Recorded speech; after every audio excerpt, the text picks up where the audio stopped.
Boa tarde, obrigada pela presença de todos e todas. Obrigada, professora Melanie, pela organização também do seminário, por me convidar. E uma honra estar aqui com o professor Alexandre, considerando que ele estava na minha banca agora de manhã, então, lado a lado agora. Bom, acho que você já deixou um gancho ali para mim na questão do paradoxo, né? Porque, assim, o tema que eu vou apresentar aqui hoje é um pouco sobre a minha tese, só que não trazendo as mesmas questões de metodologia, pergunta de pesquisa, mas mais apresentando assim, o tema para vocês, trazendo os principais achados, as principais conclusões ao longo dessa tese. Então, a tese que eu apresentei hoje de manhã, e que é o fruto da minha pesquisa, é Cooperação Internacional para Desenvolvimento na China e na América Latina nos financiamentos de projetos de energias renováveis. Uma análise à luz das mudanças climáticas. A questão é a seguinte: existe um paradoxo original, digamos assim, que motivou a pesquisa, que é justamente a China tem essa ambiguidade de ser o maior investidor em transição energética do mundo, né? Então, é o país que mais investe montantes financeiros em energias renováveis, veículos elétricos, enfim, indústrias verdes de modo geral. Também tem aí as maiores empresas, né, produtoras e exportadoras de equipamentos, tecnologias, com presença na América Latina, no Nordeste, enfim, presença internacional atualmente, né? Mas também é o país que é o maior emissor de gases de efeito estufa no mundo, desde 2006 isso já. Esses são dois elementos que, apesar de serem, né, opostos, né, atuarem em sentidos opostos, tornam a China um ator muito central, fundamental para a gente entender as perspectivas no enfrentamento às mudanças climáticas em escala global. Então, essa posição específica da China foi muito o que orientou assim, a escolha desse tema. Além disso, também tem a questão da atuação da China no financiamento internacional ao desenvolvimento, né? Em meados da década passada, a China também se tornou o país que mais investe no desenvolvimento do sul global, por meio de financiamento, investimentos em diversos projetos, mas principalmente no setor energético, né? Então, por exemplo, desde 2001, foram mais de 1 trilhão, 34 dólares em financiamentos distribuídos em mais de 20 mil projetos no exterior. Principalmente em economias do sul global. Por esses montantes, é importante também entender o que está acontecendo, em específico no setor energético, né? Considerando que, historicamente, uma boa parcela desses investimentos e financiamentos estavam associados aos setores fósseis, né? Seja principalmente petróleo, carvão, gás. Então, considerando esse cenário de aprofundamento da crise energética, é importante entender o que está acontecendo nesse capital chinês, né, no sul global, em termos de distribuição setorial dentro do setor energético. E aí eu olho especificamente também para a América Latina, né, onde há uma certa conformidade em relação a essas tendências mundiais nos financiamentos energéticos chineses, porém, o que há de muito específico aqui é que, em termos proporcionais, a China tende a focar mais em projetos de energias renováveis, e aí eu vou falar um pouquinho disso daqui a pouco. Essas sessões que eu vou apresentar agora, elas foram escritas como capítulos da minha tese, então eu vou trazer aqui os principais argumentos, né, constatações de cada uma dessas sessões. Inicialmente eu trago uma sessão mais de contextualização das mudanças climáticas e da transição energética, alguns conceitos e abordagens analíticas fundamentais aqui. Então, assim, primeiramente, existem relatórios e estudos, principalmente o IPCC é uma grande referência, que apontam para o aprofundamento das mudanças climáticas em escala muito avançada nas últimas décadas, né? E eles não são fenômenos isolados, então questões como o aumento da temperatura da Terra, o derretimento de calotas polares, né, são todos fenômenos interligados. Existe uma convergência no campo científico e também existe um entendimento agora no campo político internacional. Há uma discussão se a gente pode falar ainda num negacionismo climático, né, ou mais numa obstrução mesmo, numa negligência do que está acontecendo em relação ao clima, né. Então, há esse entendimento no campo político internacional e também há um entendimento de que esse aprofundamento das mudanças climáticas, ele é muito associado à atividade humana, né? Ou seja, quanto às atividades industriais, energéticas, elas têm lançado gases de efeito estufa, né, na atmosfera e intensificado esse processo. Então, o antropoceno é um conceito fundamental aqui, mas eu também quero destacar algumas abordagens que são críticas, mas também convergentes ao antropoceno, né? Que significa entender que esse processo de ação humana e o efeito dela sobre o clima, ele não é um processo homogêneo, mas sim decorrente, né, de um processo desigual de séculos de colonialismo, de exploração no sul global. Então, assim, ao longo do tempo, alguns países Isso pode ser feito em diversos níveis, né? Há indivíduos que poluem muito mais do que outros indivíduos, andando de jatinho, por exemplo. Enfim, empresas que concentram uma parcela gigantesca, né, das emissões de gases de efeito estufa. E isso também ocorre no nível de análise de estados, né? Então, ao longo da história, por exemplo, os Estados Unidos e outros países desenvolvidos contribuíram muito mais para esse problema das mudanças climáticas do que países em desenvolvimento. E aqui a China ela é um caso particular, porque se atualmente a China é o maior emissor de gases de efeito estufa, em contrapartida, historicamente, ela não contribuiu tanto assim para esse problema.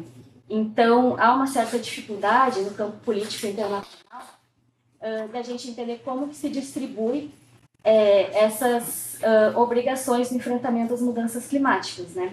Tendo essas contradições, esses paradoxos em mente, eu tentei observar no contexto doméstico da China, né, qual que é a percepção do governo chinês, do Partido Comunista em específico, né, sobre esse processo de aprofundamento das mudanças climáticas e como que a China deveria atuar em relação a isso, tanto internamente como em sua política externa. Então, há diversos elementos em termos da estrutura política da China e da dinâmica também, das relações entre instituições, né, da própria primazia do partido no sistema político chinês, que são fundamentais para entender como que isso repercute na formulação da política climática chinesa.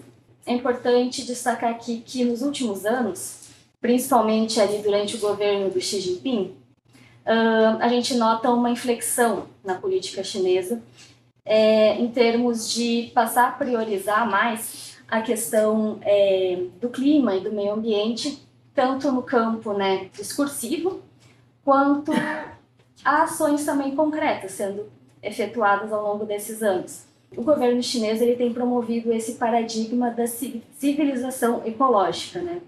Que, assim, não há uma definição exata do que isso representa, mas alguns autores vão falar em abordagem de governança ou um paradigma de desenvolvimento verde. Mas o que é importante, que eu destacaria aqui para entender como que funciona, no governo do Xi Jinping isso tem tomado uma forma de tentar integrar a questão da sustentabilidade, do meio ambiente, à política de desenvolvimento nacional da China. Em termos concretos, o que isso representa, né? A China tem implementado uma série de políticas para incentivar indústrias verdes, energias renováveis, veículos elétricos. Isso vai se dar por forma de subsídios, redução da carga tributária, leis, cotas, enfim, uma série de mecanismos aí para estimular a inovação e as indústrias verdes, né? E assim, eu tentei entender quais são as motivações disso, né? Para além, é claro, das mudanças climáticas em si, o que isso impacta na política chinesa, né? Nas últimas décadas, né, o aumento da poluição na China se tornou um caso muito sério, que inclusive tem estudos que demonstram a morte prematura de pessoas devido a problemas de saúde por causa do ar muito poluído, água. Então a poluição ela gerou um problema de legitimidade mesmo para o partido, que enfim pode ter sido uma evidência desse ímpeto de promover a civilização ecológica, né, e a transição energética também para descarbonizar a economia. Na dimensão externa, é claro que atualmente a China, como, né, um grande líder no sistema internacional, também tem que dar uma resposta e se posicionar em relação às mudanças climáticas. Então, pelo menos ali desde Paris até antes, a China tem se mostrado mais engajada, né, no campo multilateral também. A segurança energética é outro ponto muito pertinente, porque a China atualmente ela depende muito do carvão no seu sistema energético. Isso tem diminuído em termos relativos, né, com o aumento das energias renováveis do sistema energético, mas ainda assim ela é ainda muito dependente do carvão.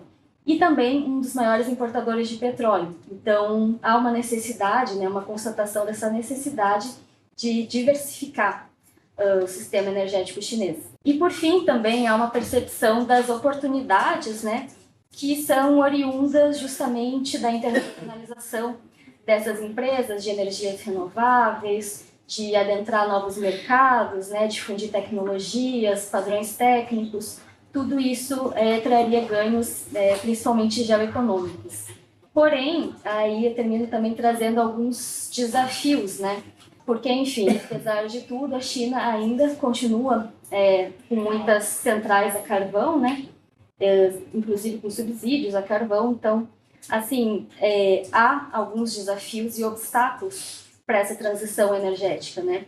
E eles são de ordem econômica, social, política, mas o principal que eu destaco realmente é a dependência estrutural do carvão, né?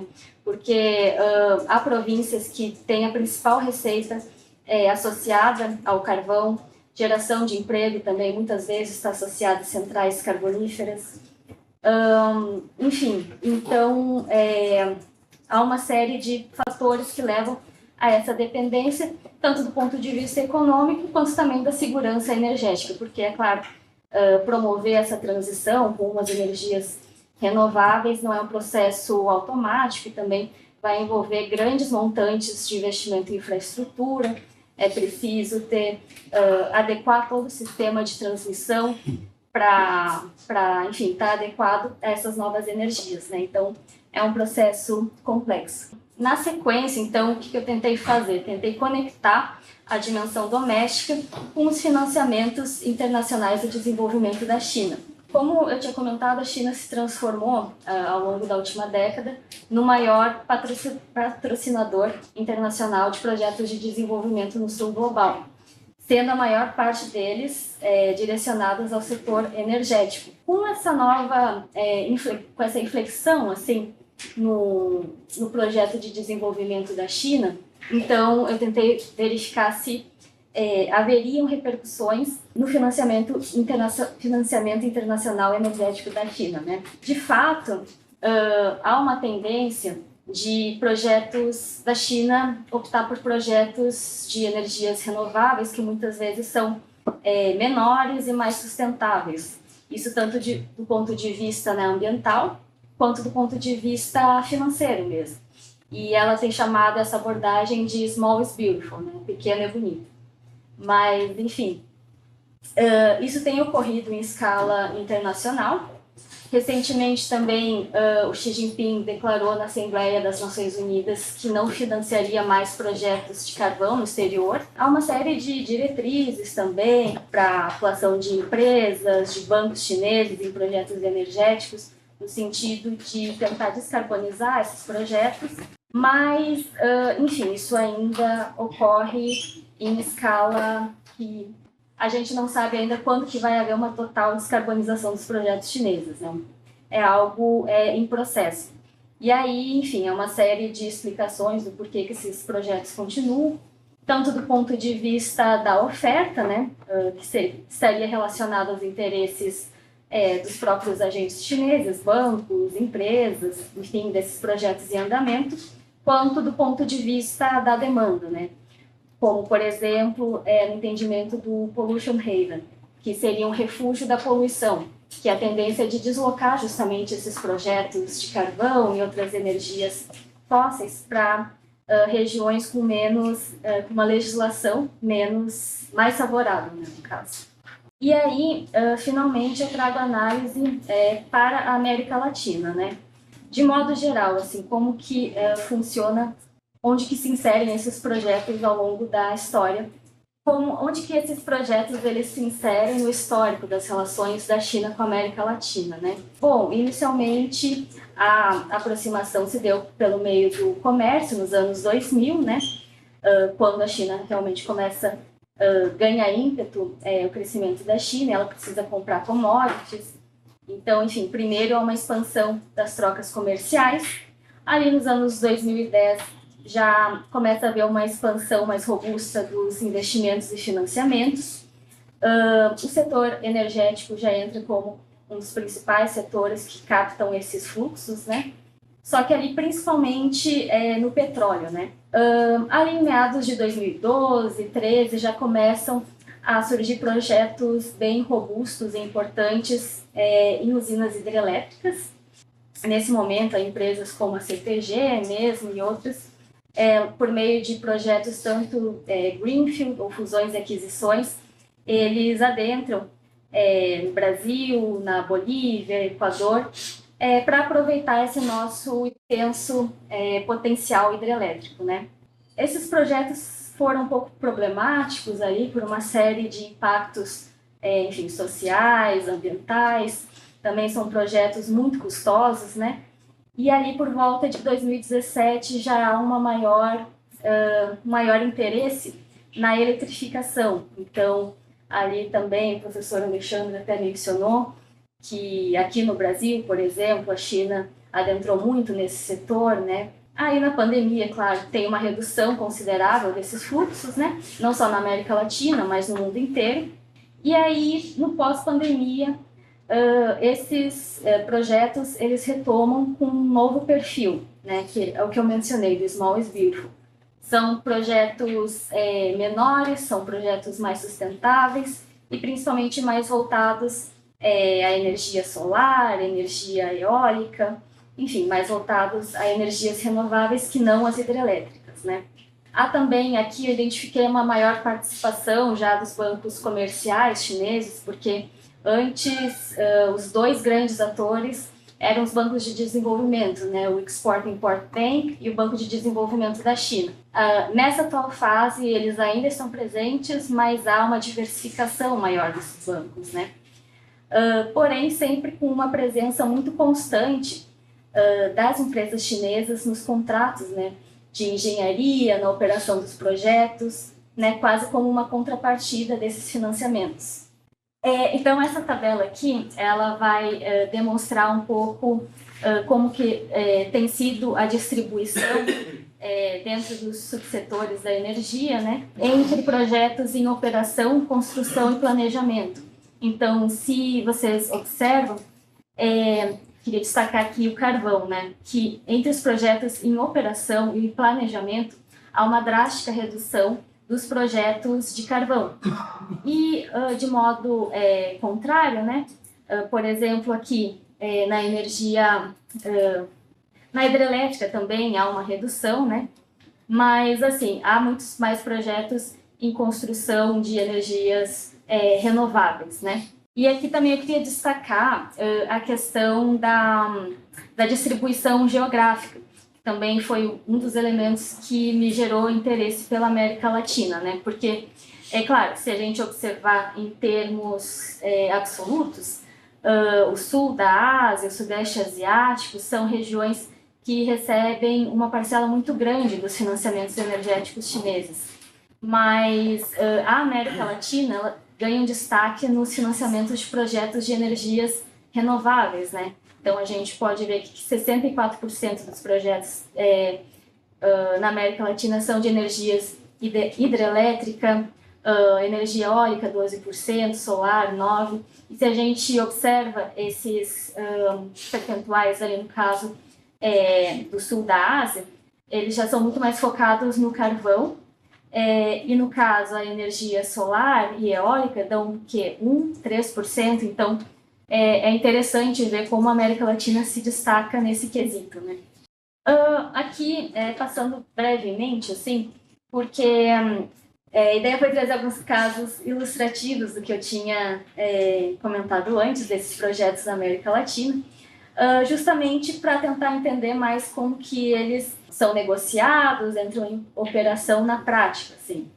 Então, os casos foram o de Caucherry Solar, na Argentina, né, na província de Jujuy, que é um projeto bastante grande, 300 milhões de dólares, que foi financiado com um empréstimo concessional pelo China Export-Import Bank, que é justamente um banco que tem essa prerrogativa de oferecer empréstimos preferenciais e o objetivo dele é justamente internacionalizar empresas chinesas. Então, esse é um caso bem interessante, porque ele evidencia muito, de forma muito evidente, esse objetivo mesmo, né? Já Cuba, eu trouxe o projeto da planta de biomassa de Jesus Rabi, que aí, no caso, é um valor um pouco pequeno, né, para o caso do que a China está acostumada a financiar em projetos de energias renováveis, né, 60 milhões. Um caso mais evidente de ajuda externa, praticamente, né, porque não é um empréstimo em si, é praticamente uma doação, assim. E, enfim, também é uma parceria entre a estatal chinesa do setor açucareiro, porque a ideia aqui é integrar isso à produção de açúcar em Cuba, né, com uma estatal chinesa também. Então, aqui em Caucherry Solar também eu não mencionei, mas é um projeto que traz também painéis fotovoltaicos da China. Então, a presença das empresas chinesas ela é bem evidente aqui nesses dois projetos. E já o caso do Chile, ele é um pouco distinto, né? Porque ele é um projeto, o Parque Eólico de Punta Sierra, ele já é um projeto mais, assim, padrão mercado mesmo. Ele é um cofinanciamento com outros bancos de países terceiros, né? Ele tem a Goldwind, uma participação da Goldwind no fornecimento de turbinas, mas, assim, não há um grau de concessionalidade, é um financiamento mais padrão mercado mesmo. Então, a ideia aqui nesses estudos foi trazer um tanto da complexidade, né, da participação chinesa atual nesses projetos de energias renováveis, né? Também demonstrar que a questão da participação das empresas chinesas está sendo muito recorrente, então, independente do nível de concessionalidade, se há mais concessionalidade, há mais envolvimento, mas, enfim, sempre há o interesse de ter alguma empresa chinesa ou operando, ou ali na engenharia, com a tecnologia, enfim, sempre há esse envolvimento, assim. Enfim, algumas considerações finais, né? Então, a transição energética, ela se torna um ativo estratégico na política internacional, e a China, ela vai emergir como um ator central nesse processo.